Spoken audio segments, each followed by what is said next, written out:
Bonjour, je suis Mayolek et je suis Disneyphile. Mais pas trop aujourd'hui. En 80 ans d'existence et avec plus de 100 films créés, il est inévitable de se planter de temps en temps. Des moments mal fichus, ridicules, agaçants, discontinus, Disney était un peu obligé d'y passer comme tout le monde. Et si, et j'insiste là-dessus, les bons moments compensent très largement les mauvais, ces mauvais moments n'en demeurent pas moins. Et ça peut être assez défoulant de s'en plaindre un petit coup. Ces moments qui nous ont sidérés dans le mauvais sens du terme accomplissent au moins l'exploit de se démarquer et de nous faire davantage apprécier ceux qui sont réussis. Et nous allons en faire le top 10 tout de suite. Ici, plus que jamais, j'insiste sur le fait qu'il s'agit d'un classement personnel. Je suis sûr qu'un bon nombre de ces choix ne fera pas l'unanimité, les 3 premiers surtout. Mais gardez bien en tête qu'il s'agit d'un ressenti personnel dont je vous fais part. Autre chose, je m'en tiendrai aux films Disney Animation Studios et Pixar pour cette liste. Parce que d'une part, je n'ai pas encore eu le privilège d'avoir vu tous les films Disney Toon à ce jour, et d'autre part, ce serait un peu de la triche. Disney Toon et les autres studios à côté ont clairement des normes moins élevées, et ils tombent plus facilement dans la médiocrité. Il y a facilement de quoi faire un top 20 des pires moments qu'ils nous ont donnés, et croyez-moi, ça se fera très certainement. Mais on entre clairement dans une catégorie à part pour moi. Cela ayant été dit, en avant pour les 10 pires scènes Disney.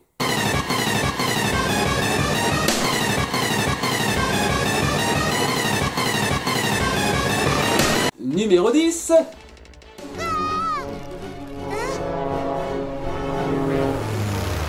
Capitaine d'escadron à vos ordres. Grille 2, reçu 5 sur 5. Ex-aequo avec... Non, attention! Ça a vu quelque chose là? Oui, apparemment ça bouge, bravo! C'est ridicule, c'est tout ce que j'ai à dire. Il y a certains niveaux de délire qu'on peut laisser couler, mais trop c'est trop. Je me trompe peut-être, mais il me semble que vous essayez de raconter des histoires sérieuses. L'histoire d'un vieil homme qui doit apprendre à faire le deuil de sa femme et celle d'une amnésique qui veut retrouver son passé pour avancer. Vous pensez vraiment que ce genre de truc aide à renforcer la profondeur du propos? Cible en vue.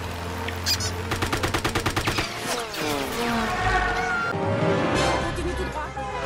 À gauche, à gauche. Non, non, non, non, à droite, à droite, à droite. Et c'est pas comme si c'était des maboulismes complètement détachés de tout, comme la scène des éléphants roses dans Dumbo. C'est lié à l'histoire, ça joue un rôle important dans la résolution finale. Et vous voulez que je m'investisse à fond dans le dilemme central du film avec ça? Non, un gigantesque non. Je suis pas là pour assister à vos délires sous extasie, je suis là pour suivre une histoire. J'aime pas les écureuils. Numéro 9.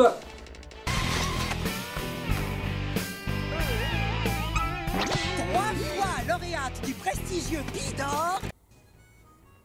Vous remarquerez dans cette liste que la majorité des scènes citées appartiennent à de bons films, parce qu'elles jurent davantage là où dans les mauvais films ça colle plus ou moins au niveau global. Mais il est des cas de scènes qui reflètent tellement l'inaptitude du film en question qu'elles finissent par se démarquer. Je n'ai jamais autant eu l'impression qu'un film Disney Animation Studios prenait son public pour des gamins que dans cette scène, à part peut-être pour une autre plus loin dans le classement. On a tous les clichés de films débilos pour gamins condensés ici. La rustre qui fait son spectacle, la distinguée qui a du mal à la supporter, les mioches stupides qui sont soufflés de voir un truc nouveau et qui sont influencés par des comportements débiles, sans oublier les jeux de mots à la con. Comme s'il ne faisait pas cette cochonnerie. Cette scène me fait tellement partir du mauvais pied que ça doit être en partie pour ça que j'arrive à être plus indulgent avec le reste du film. Dans un sens, c'est plutôt ingénieux. Il n'empêche que quand je pense à la grandeur de l'animation Disney, ceci...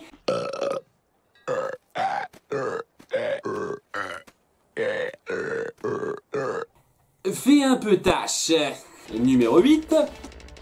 Moi, je sais que ça ne m'arrivera jamais. Moi non plus. Plutôt mourir. Ha ha, ironie! J'ai déjà parlé de cette scène, c'est juste lourd. On a ces mises en scène et ces gags pas réfléchis pour un sou qui consistent juste à dire « Moi femelle, moi apprécier mâle et venir le draguer !»« Moi mâle, moi me laisser charmer comme un glandu !» Sachant que dans le règne animal, c'est plutôt au mec de faire le premier pas. Déjà qu'il glande pas grand chose. Oui, le reste du film a des moments enfantins, mais ça n'avait jamais atteint ce niveau de puéril avant. Et en plus, ça arrive quand nos persos sont adultes. L'idée qu'ils tombent amoureux chacun leur tour ne vole déjà pas très haut, mais il fallait que ça tombe dans le gag facile. On a vraiment l'impression d'être dans un cartoon. Ce qui aurait été acceptable si le reste du film avait été un cartoon. Mais non, c'est juste ce passage. Le reste du film se prend au sérieux, ça ne part pas dans les gestes et les expressions exagérées, c'est juste ultra discordant. Et c'est la raison pour laquelle je saute toujours ce passage quand je me revois le film. Et puis c'est quoi ce rire débile? Numéro 7. C'est quoi votre nom? Vixie. Vixie. Moi c'est... Que cette scène est chiante. Rox se retrouve seul, abandonné, et qu'est-ce qui pourrait bien le dépêtrer de là si ce n'est l'amour? Oh ciel! Ah, est-ce qu'elle peut être belle? Parce que c'est tout ce qui importait à l'époque, même si les autres films Disney avaient la décence d'être un chouïa moins direct. Et on a droit à un passage qui s'étend pendant des plombes, où ces deux-là apprennent à se connaître de la façon la moins naturelle qui soit, avec des clichés lourdingues. J'ai un talent rare pour la pêche. Oh. Ouais, en te vantant, c'est sûr que ça va te venir naturellement. Toujours! Oui, j'ai reçu, moi. Ah, quelle surprise, dites donc. Vous doutez de moi, hein? Vous n'êtes qu'une femelle sans cervelle. Vous osez me dire ça? J'ai un sale souvenir qui me relance. Tu n'es qu'une fille. Les armes, c'est pas ton domaine. Et après s'être disputés dès leur première rencontre, naturellement qu'ils se font un câlin 1 minute plus tard. Elles te disent oui, yeah. Toutes les filles que je rencontre, ça se passe toujours pareil. Disons 6. Cela m'irait, je crois. 6. Tu songes déjà à faire des gosses alors que vous vous connaissez depuis 5 minutes? Et moi qui pensais que les romances dans Bambi étaient expédiées. En plus d'être l'une des romances les plus foireuses et les plus mal amenées que Disney a jamais pondues, et c'est déjà pas rien, cette longue scène a en plus le mérite d'enlever du temps à la vraie relation qui méritait d'être approfondie, celle entre Rox et Rookie. Pas dans le sens où vous le pensez. Et quoique, avec la popularisation du gars, je suis sûr qu'il doit exister pas mal de fanfics entre deux. Leur relation amicale aurait gagné à être davantage développée dans le film. Mais à la place, on a... ça.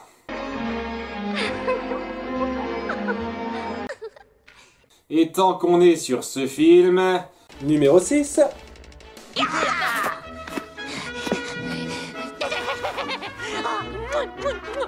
Taram et le chaudron magique est un cas, et c'est vraiment en tant que tout qu'il se doit d'être apprécié. Mais il y a néanmoins une scène qui me hérisse un peu plus que les autres. Pendant 1 minute 30, ces deux blaireaux passent leur temps à se disputer une putain de pomme. Et croyez-moi, on en ressent chaque seconde. Donne-la-moi. Méfie-toi. La pomme. Ce n'est pas amusant. Vous nous prenez en otage avec les deux pires persos de votre film et en plus vous faites durer ça, bande de sadiques.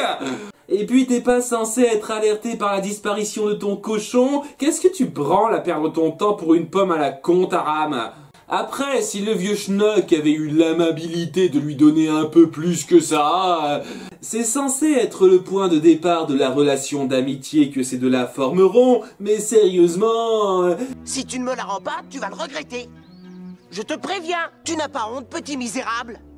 Ah, pauvre malheureux Guri, toujours grondé, frappé, cogné dur sur sa pauvre petite tête. Vous sentez toute cette gentillesse qui flotte dans l'air? Apparemment, Gurki oui, vu qu'il s'inquiète pour Taram la scène d'après. C'est une des pires introductions de relations entre personnages, et c'est tout simplement lourd. Numéro 5.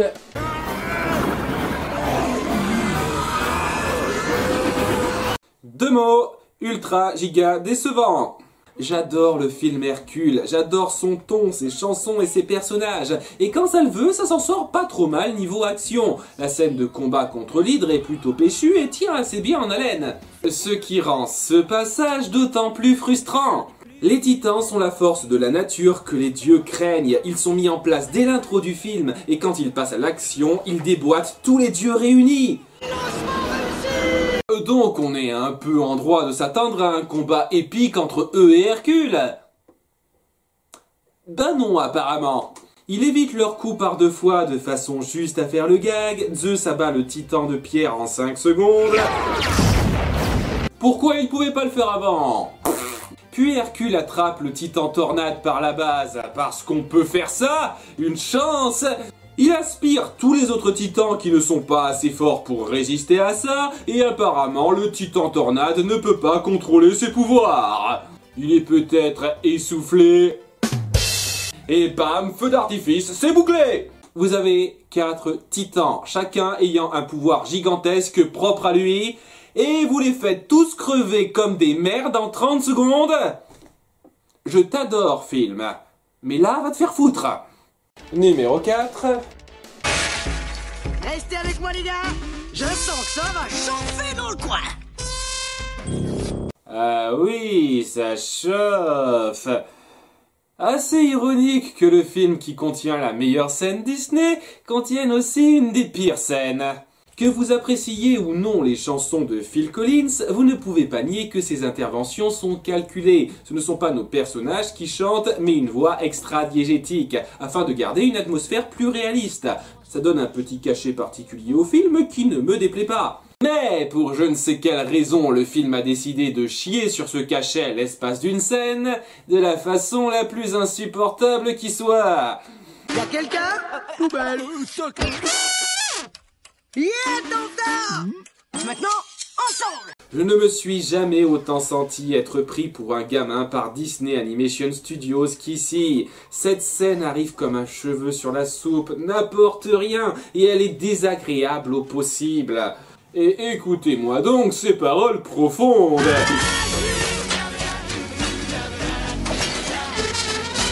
C'est comme si la prod s'était dit « Merde, foutons une scène pour les mioches qu'on pourrait rejouer dans nos parcs d'attractions !» Un lien avec le scénario? Mais qu'est-ce que tu me racontes? Je te parle de fric, là! Je hais chaque milliseconde de ce numéro puéril et lourdingue, qui gâche un film autrement vachement réussi. Numéro 3... Il faut qu'on s'aille encore et encore. On entame les trucs qui m'irritent viscéralement. Je ne m'attarderai pas sur le fait que pour moi cette chanson est très médiocre en soi et que le chant est pas terrible.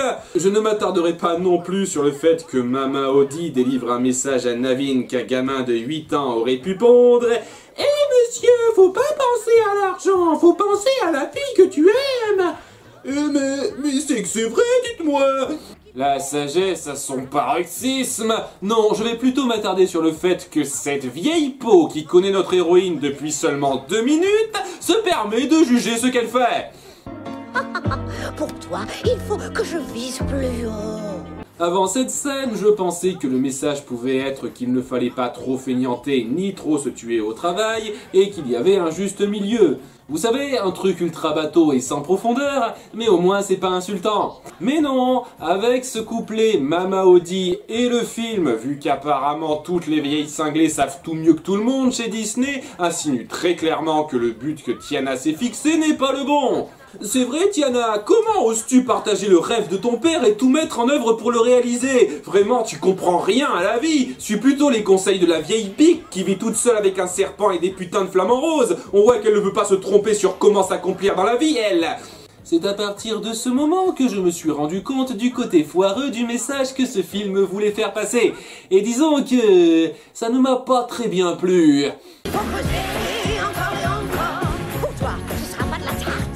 Et toi, t'en veux une de tarte? Numéro 2. Ça doit finir comme ça, alors. C'est bien, vous avez gagné. Vous balayez une civilisation entière, mais ça fait rien. Vous serez riche.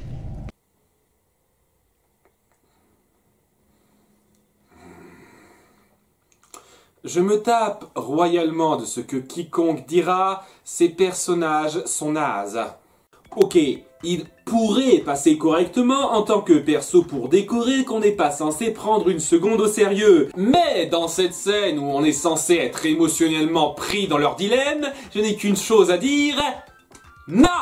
Faisons le topo. Nos guélurons savent qu'ils viennent de piquer une source d'énergie qui a fusionné avec une personne, que leur chef compte en faire profiter des dictateurs, que sans cette source d'énergie, tout un peuple va lentement crever, et en plus de ça, leur pote Toubib est laissé sur la touche. Et... ils sont un peu hésitants.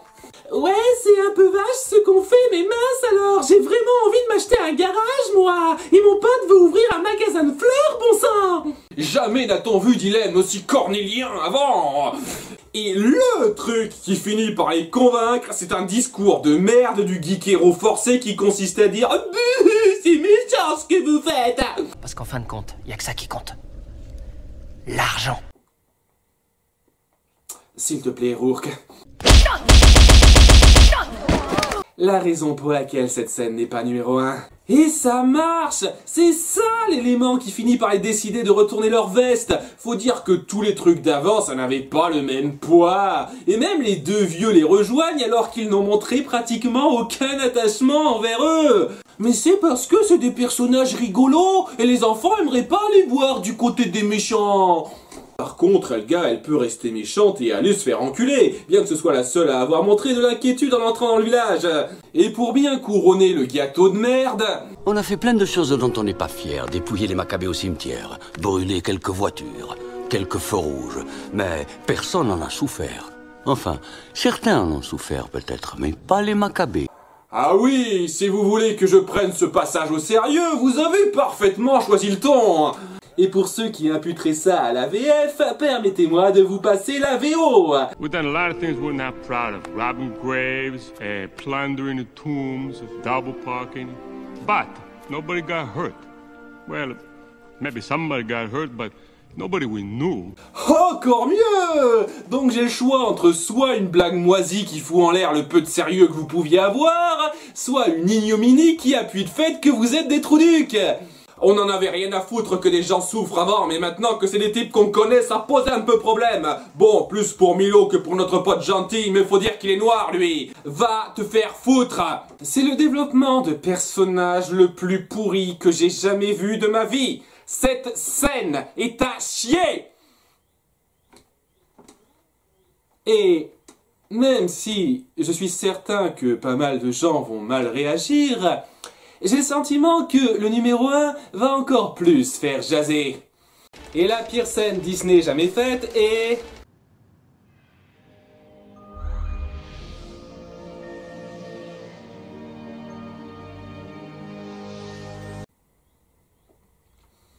Je ne lâcherai jamais le morceau. Il existe une rivalité autour des films Réponse et la Reine des Neiges sur lequel est le mieux réussi. Et en ce qui concerne la majorité du film, pour moi il n'y a pas photo, Réponse l'emporte. En dehors des chansons, tout est mieux fait dans ce film durant les 75 premières minutes. Les héros sont davantage attachants, la méchante est bien plus marquante, l'humour est plus drôle et l'histoire est globalement mieux fichue. Et pourtant, au final, je trouve que les deux films se valent. Parce que le problème central de la Reine des Neiges est diffus tout le long du film, alors que celui de Réponse est condensé dans une seule et unique scène qui me fout royalement les glandes. Certains ont essayé de justifier le fait que Réponse pouvait avoir conservé une partie de la magie même si Gothel avait vieilli instantanément, et ils ne m'ont pas du tout convaincu, mais ce n'est pas là que le gros problème réside. Vous nous faites miroiter une fin magnifique où notre héroïne devra perdre quelqu'un de très précieux pour trouver le bonheur dans sa vie. Merde, vous nous y préparez même un peu. Voici l'histoire de ma mort. Et l'espace de 20 secondes, je me suis imaginé visualiser cette fin émotionnelle parfaite. Pour que vous m'enleviez ça, grand coup de torgnole.